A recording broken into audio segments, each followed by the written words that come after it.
Okay, imagine being an investigative journalist before it was even cool, a civil rights activist before hashtags, and an anti-strange fruit crusader before people even wanted to admit it was a thing. Then imagine being out here collecting receipts and putting America on blast before we even had fast-paced media in order to disseminate all this information. Well, that was Ida B. Wells, and today we're going to talk about it. So Ida was born in 1862 in Mississippi, while slavery was still a thing. But shout out to the Emancipation Proclamation because she and her family were freed when she was just a baby. But listen, Reconstruction wasn't all sunshines and freedom.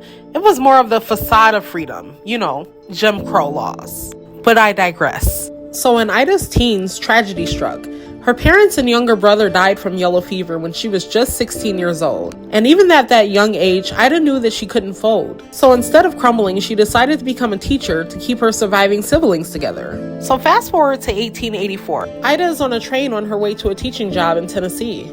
And the conductor tells her to move from the first-class ladies' car to the colored section. Ida was like, fuck that.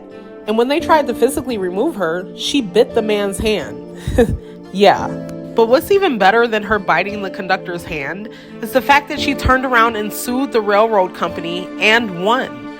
Until the case was eventually overturned because racism, and Ida was ordered to pay court fees. But at this point, the fire was lit, and Ida, she decided that she was done with all the bullshit.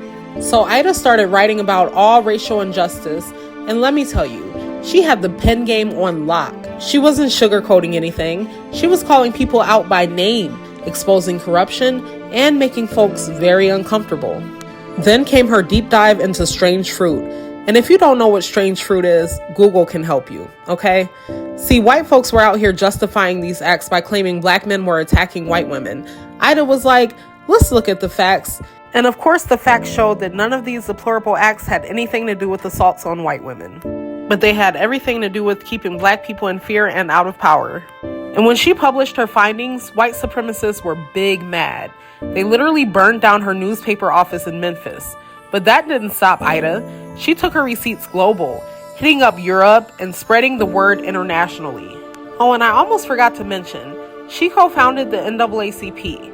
Yeah, she helped start one of the biggest civil rights organizations in history. But also, she called them out when they weren't doing enough.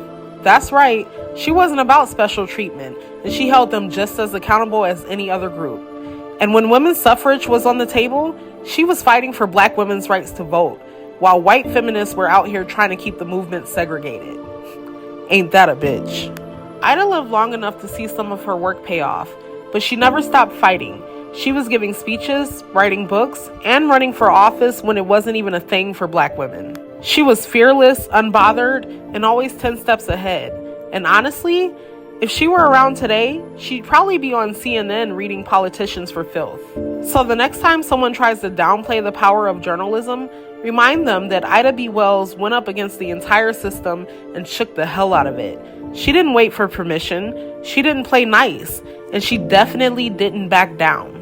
If you're feeling inspired, drop a fire emoji in the comments. Share this with someone who needs to hear it, and hit the follow for more Black History Unfiltered.